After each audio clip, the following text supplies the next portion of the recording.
গত বছর বৈষম্য বিরোধী আন্দোলন দমাতে হত্যা চেষ্টা করার অভিযোগে একটি মামলা হয় ঢাকায় সিনেমার অভিনেত্রী নুসরাত ফারিয়ার বিরুদ্ধে। রাজধানীর ভাটারা থানায় দায়ের হওয়া মামলায় অভিনেত্রী নুসরাত ফারিয়াকে গতকাল দুপুরে হযরত শাহজালাল আন্তর্জাতিক বিমানবন্দর থেকে গ্রেপ্তার করা হয়। সোমবার তাকে আদালতে হাজির করা হলে আদালত তাকে কারাগারে পাঠানোর নির্দেশ দিয়েছে।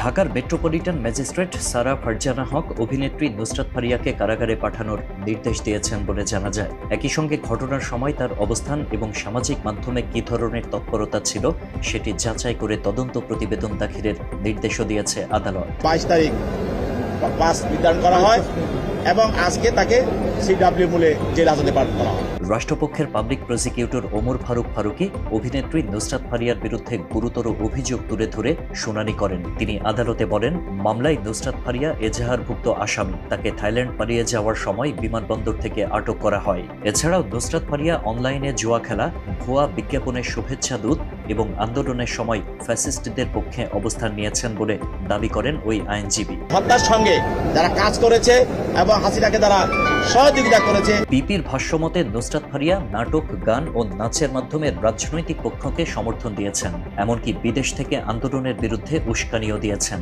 রাষ্ট্রপক্ষের আইনজীবী আরও অভিযোগ করেন, নুসরাত ফারিয়া সরকারের আনুকূল্য পাওয়ার আশায় সাবেক প্রতিমন্ত্রী জুনায়েদ আহমেদ পলকের ঘনিষ্ঠতা ব্যবহার করেছেন এবং ঘরে ঘরে শেখ হাসিনা জাতীয় বক্তব্য দিয়ে শাসক গোষ্ঠীকে খুশি করার চেষ্টা করেছেন।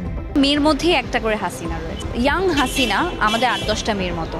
মাত্র 30% টাকায় জমির মালিক হয়ে নতুন বাংলাদেশের গড়ে তোলার স্বপ্ন দেখা বাংলা বসতি। তিনি আরও দাবি করেন, নুসরাত ফারিয়া গত জাতীয় সংসদ নির্বাচনে সংরক্ষিত নারী আসনে এমপি হতে চেয়েছেন, যা তার রাজনৈতিক অভিসন্ধির প্রমাণ। যে কারণে রাষ্ট্রপক্ষের আইনজীবী আদালতের বিভিন্ন তথ্যের দলিল তুলে ধরে নুসরাত ফারিয়ার জামিনের বিরোধিতা করেন। তাদের মধ্যে একজন হলো নুসরাত ফারিয়া। সোমবার সচিবালয়ে এক ব্রিফিংয়ে সাংবাদিকদের প্রশ্নের জবাবে নুসরাত ফারিয়া ইস্যুতে কথা বলেন স্বরাষ্ট্র উপদেষ্টা জাহাঙ্গীর আলম চৌধুরী। তিনি বলেন, অভিনেত্রী নুসরাত ফারিয়ার বিরুদ্ধে মামলা ছিল বলে তাকে গ্রেপ্তার করা হয়েছে। নুসরাত ফারিয়ার বিরুদ্ধে তদন্ত হচ্ছে, নির্দোষ প্রমাণ হলে তাকে ছেড়ে দেওয়া হবে। তিনি জানান, যারা জুলাই গণহত্যায় প্রকৃত অপরাধী তারাই যাতে গ্রেপ্তার হয়, কেউ যেন ভোগান্তির শিকার না হয় সে লক্ষ্যে আইনশৃঙ্খলা রক্ষা বাহিনীকে নির্দেশনা দেওয়া হয়েছে। কোনো একটা নিরীহ লোক যেন কোনো অবস্থায় শাস্তি ভোগ না করে, এই ব্যবস্থা আমরা অবশ্যই নেব। নুসরাত ফারিয়ার গ্রেপ্তার সমর্থনযোগ্য না দাবি করেছেন অন্তর্বর্তীকালীন সরকারের সংস্কৃতি উপদেষ্টা মোস্তফা সরোয়ার ফারুকি। নুসরাত ফারিয়ার গ্রেপ্তারের ঘটনাটিকে বিব্রতকর ঘটনা দাবি করে মোস্তফা সরোয়ার ফারুকি তার ভেরিফাইড ফেসবুক পেজে একটি পোস্ট করেছেন। রূপালী পর্দার জগৎ থেকে অন্তর্বর্তী সরকারের উপদেষ্টা বনে যাওয়া ফারুকি বলেন, সরকারের কাজ জুলাইয়ের প্রকৃত অপরাধীদের বিচার করা। ঢালাও মামলার ক্ষেত্রে পরিষ্কার অবস্থান, প্রাথমিক তদন্তে সংশ্লিষ্টতা না থাকলে কাউকে গ্রেপ্তার করা যাবে না এবং সেই নীতি অনুসরণ করা হচ্ছিল। তিনি পোস্টে আরও উল্লেখ করেন, নুসরাত ফারিয়ার বিরুদ্ধে এই মামলা অনেকদিন ধরেই ছিল। সরকারের পক্ষ থেকে তদন্ত শেষ হওয়ার আগে গ্রেপ্তারের উদ্যোগ সম্পর্কে তিনি কিচ্ছু জানেন না। তিনি ওই পোস্টে নুসরাত ফারিয়ার গ্রেপ্তারের কারণ উল্লেখ করে লিখেন, আওয়ামী লীগের সাবেক রাষ্ট্রপতি আব্দুল হামিদের বিদেশ গমনকে কেন্দ্র করে ক্ষোভের পর ওভার নার্ভাসনেস থেকেই হয়তোবা এইসব ঘটনা ঘটে থাকতে পারে। কয়েকদিন আগে ব্যারিস্টার আন্দালিব পার্থের স্ত্রীর সঙ্গেও এরকম একটা ঘটনা ঘটেছে। এসব ঘটনা কোনোভাবেই সমর্থনযোগ্য নয়। ফারিয়া আইনি প্রতিকার পাবে বলে তিনি ওই পোস্টে দাবি করেছেন। অন্তর্বর্তীকালীন সরকারের সংস্কৃতি উপদেষ্টা মোস্তফা সরোয়ার ফারুকের ফেসবুক পোস্টের পর তাকে নিয়ে নতুন করে বিতর্ক শুরু হয়েছে। ফারুকিকে ব্যঙ্গ করে অনেকে বলছেন, পর্দার শেখ হাসিনা হিসেবে পরিচিত নুসরাত ফারিয়ার মতো পর্দার বঙ্গমাতাকেও গ্রেপ্তার করা হোক।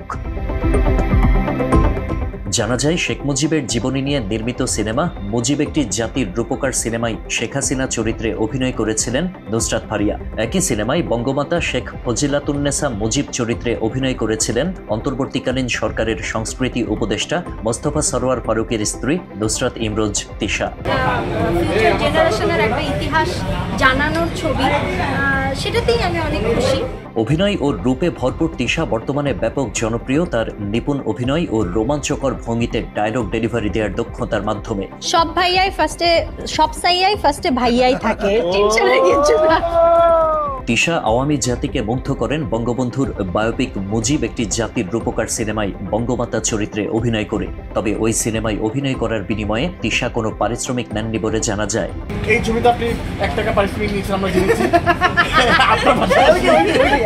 এসব কারণে মোস্তফা সরোয়ার ফারুকীর উপদেষ্টা হওয়ার পরপরই তাকে নিয়ে সামাজিক মাধ্যমে সমালোচনা শুরু হয়েছিল। ফারুকীর বিরুদ্ধেও অনেকে অভিযোগ করেছিলেন ফারুকী একজন সমাজ বিধ্বংসী চলচ্চিত্র পরিচালক ও নাটক নির্মাতা।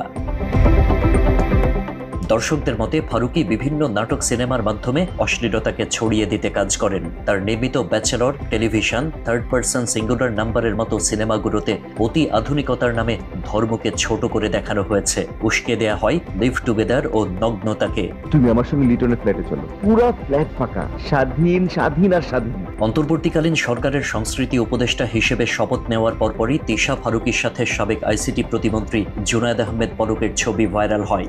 ভাইরাল হওয়া ছবিতে দেখা যায় তিশা ফোন নিয়ে সেলফি তুলছেন, অন্যদিকে পলকের ঘাড়ে হাত রেখে হাস্যোজ্জ্বল পোজ দিচ্ছেন ফারুকী।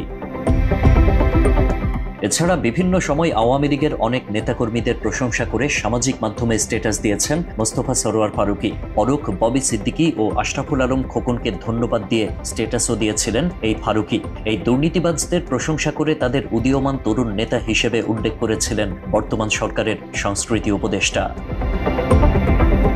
মোস্তফা সরোয়ার ফারুকীর মধ্যে আওয়ামী প্রেম থাকার অভিযোগও তুলেছিলেন অনেকে। শেখ হাসিনা সরকার পতনের পরেও তিনি শেখ মুজিবের আদর্শে অবিচল। তিনি প্রথম অন্তর্বর্তী সরকারের জরুরি কাজ শেখ মুজিবের ৩২ নম্বর বাড়ি সংস্কার করা বলে মন্তব্য করেছিলেন।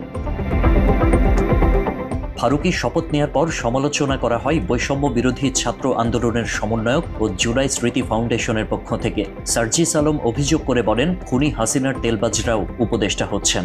তার মতো করে তোষামোদি করা দরকার, সেভাবে করেছে। এই ফারুকীরা কিভাবে এই উপদেষ্টা পরিষদে আসে? বর্তমানে নুসরাত ফারিয়া গ্রেপ্তার ইস্যুতে সংস্কৃতি উপদেষ্টার ফেসবুক পোস্টের পর আবারও নতুন করে ফারুকীকে নিয়ে সমালোচনায় মেতেছেন নেটিজেনরা। সকলে নতুন করে দাবি তুলেছেন পর্দার ফজিলাতুন্নেসা মুজিব ওরফে নুসরাত ইমরোজ তিশাকে আইনের আওতায় এনে বিচারের মুখোমুখি করার। সেই সঙ্গে ফারুকীর উপদেষ্টার চেয়ার দখল নিয়েও সমালোচনা হচ্ছে বিভিন্ন মহলে। আশিক আহমেদ, বাংলা এডিশন।